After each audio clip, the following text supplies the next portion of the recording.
Hey, thanks for tuning into my podcast. This is Big Head on the Block, hosted by me, Tim Henderson, aka Big Head.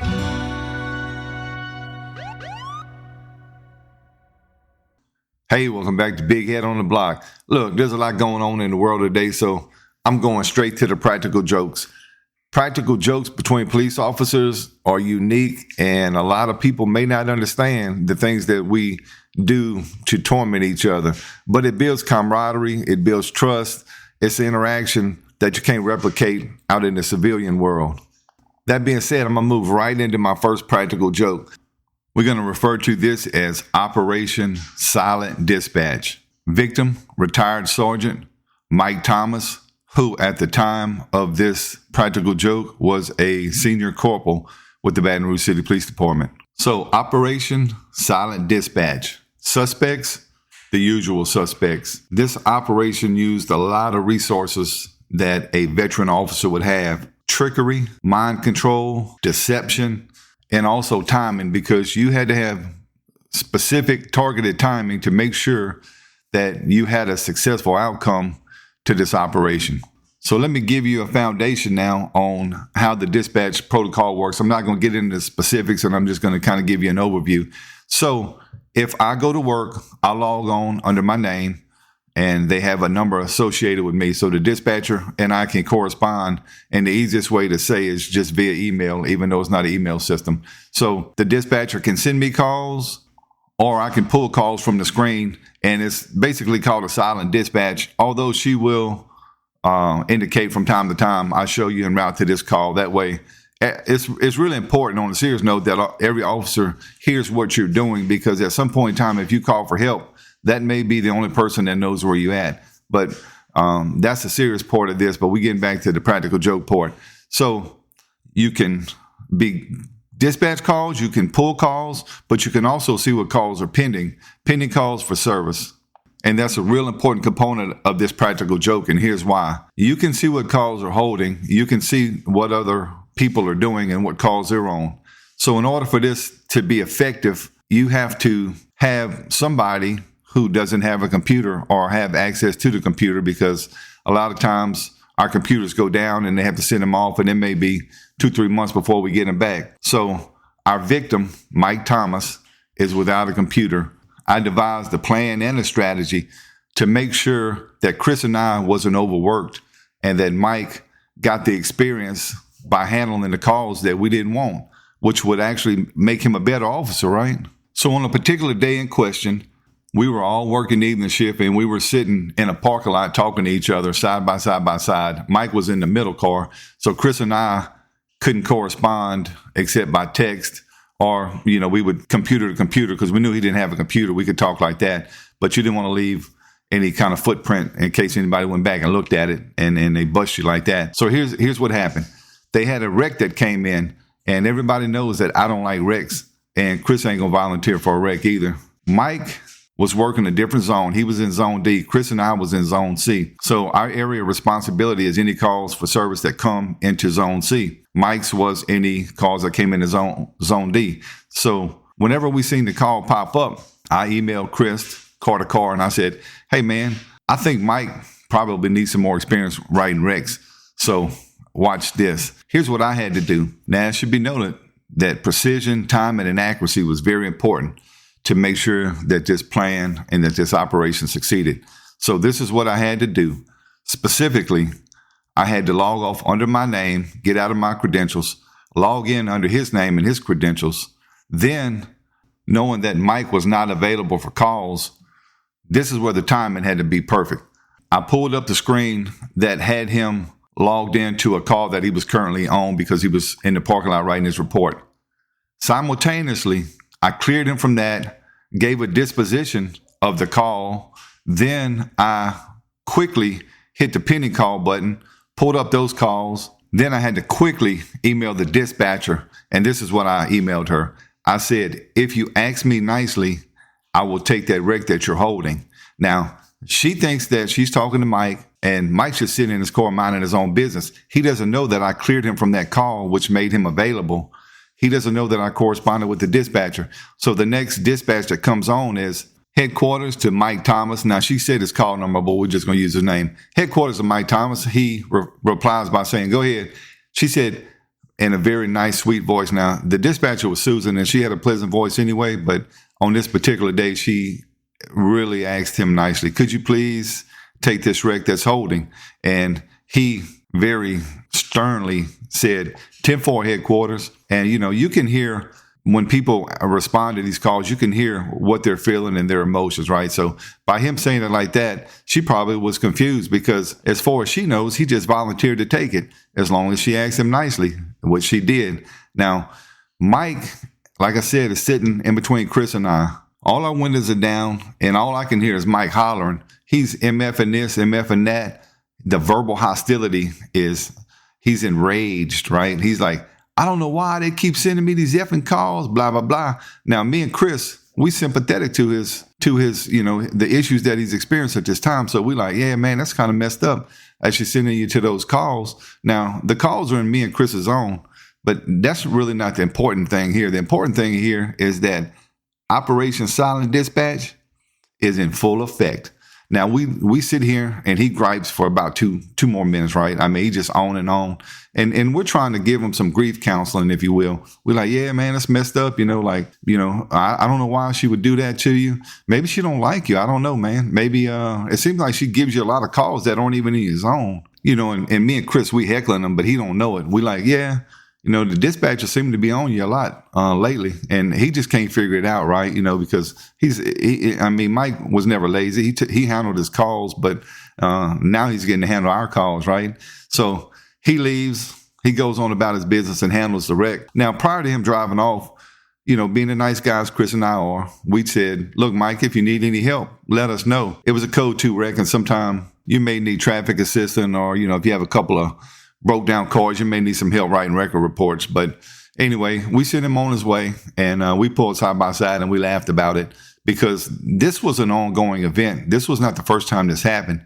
This is just one of the best times that it happened. So later that evening, we met Mike and we went and ate and, we're like, man, he figured out that the call was in our zone. He's like, I don't know why they gave me that call in y'all zone. Now, me and Chris, we couldn't figure it out either, so we just played along with it and said, it's probably they just mad at you about something, man. I said, did you do anything to the dispatchers? He's like, no, I don't even talk to him, because sometimes you'll call him on the phone and chit chat with him, but he really had no idea why he got that call. Now, like I said, this went on for about 3 months and this is how it concluded. I did a silent dispatch. I followed the same protocol that had been successful probably 20 times, maybe more, maybe less, I don't know. But one particular dispatcher got smart. After he pulled the call, he cleared himself from the call, just like he did before.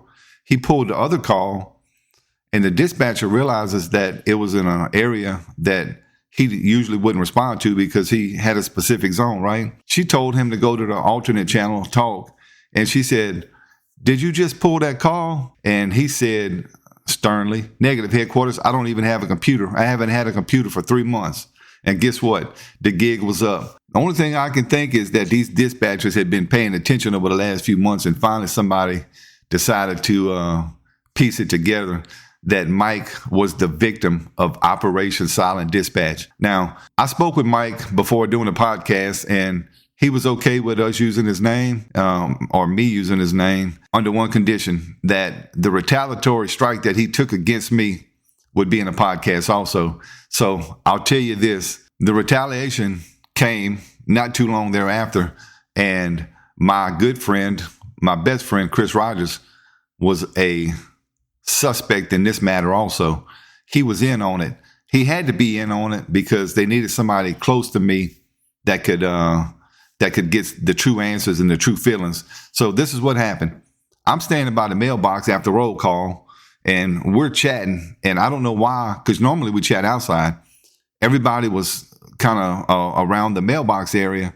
I wasn't paying attention to it because I don't check my mailbox every day because it's really not much that important that's going to come to you, right? I guess it was about 4 or 5 of us. So one of the officers said, and this should have tipped me off, he said, hey, man, what's that letter in your mailbox? And I looked back, I said, I don't know. And I didn't pay no attention to it because I really wasn't going to get it. And they said, man, it says the chief's office. And I'm like, what? So, of course, if it's coming from the chief's office, then I'm going to look at it.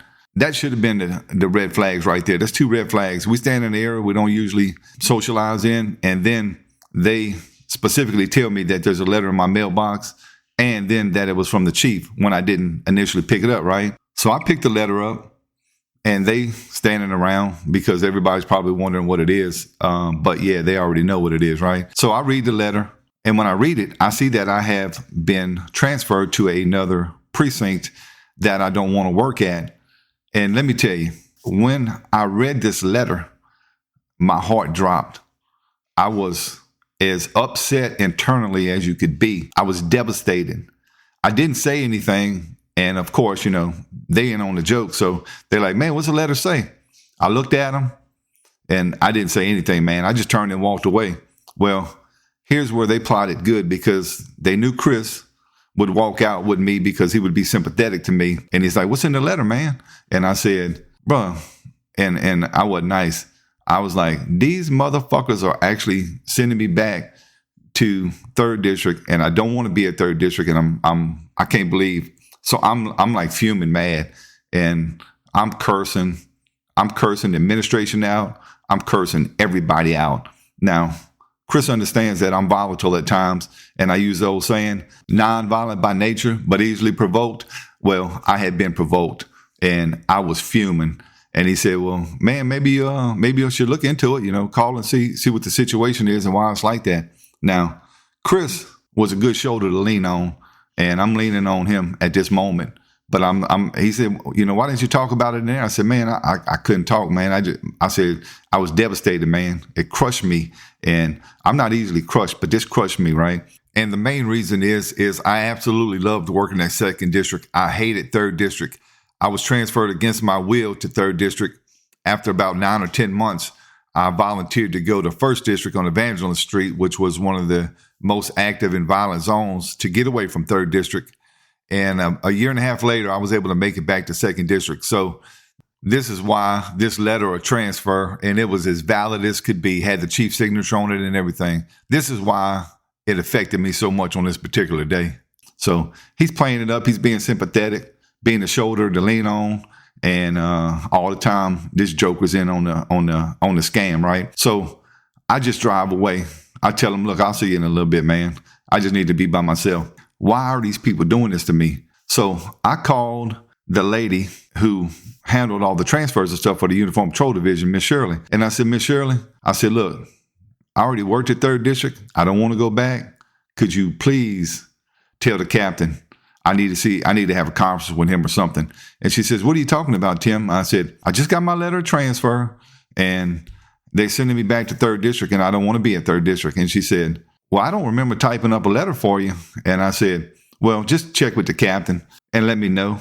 So I was nice on the phone to her, but I did tell him I don't want to go back to 3rd District no matter what. So I'm not interested in that. And I was fixing to call the union and everything, but I gave her a few minutes because she said she would call me back. She called me back within an hour because she did a lot of searching. He wasn't at his office at the time, so she needed to make sure that he didn't send the letter without her knowing. So she called me back and she said, Tim. I said, yep. She said, I got good news for you. And I said, what's the good news? She said, I think somebody played a practical joke on you. I said, what? She said, yeah, I didn't do a letter of transfer. And we called the captain, Big John at the time. And she said, I talked to John, and he didn't write the letter. He doesn't know he didn't know what you were talking about. So I almost got myself in trouble calling him, right? But the joke was over. Miss Shirley indicated to me that I was not getting transferred against my will, and I was happy. Now it's time to retaliate against Chris, because Chris, my best friend, was in on it, and he allowed me to be victimized. Now, I'm going to give you a long story about how I got Chris back. But look, I was so happy at the time that I didn't even try to beat nobody up. I didn't try to curse him out. I didn't do anything. I just called Chris and said, yeah, bro, y'all got me. I said, but guess what? I'm still where I want to be. Now, when I do the story on Chris, because I did retaliate against him, and it was something that's going to take about 20 minutes to describe, because it was an integral plan. It was perfectly executed, and it included him thinking that he was going to lose one portion of his career that he really enjoyed as a flight officer. So to all you civilians out there, understand this. Cops, just like soldiers, Marines, the military, we play jokes on each other, and we're out front guys. We're alphas. We're the kind of people that we do play a lot of jokes on each other, and some of them are really odd jokes that people think are mean or whatever, but we don't, we take our licks, we move on, and then we strike back. That's what we do. It's all in a day's work. Practical jokes. It's what keeps us going and amused in a violent world and a culture that we see and have to do things that most people don't. And that's why most people don't understand the kind of practical jokes we play on each other. Thanks for tuning in to this episode of Big Head on the Block. I'm Tim Henderson, the host. I look forward to dropping another podcast soon. Please give us any comments, likes, dislikes, or any topics y'all would like to discuss. Thank you.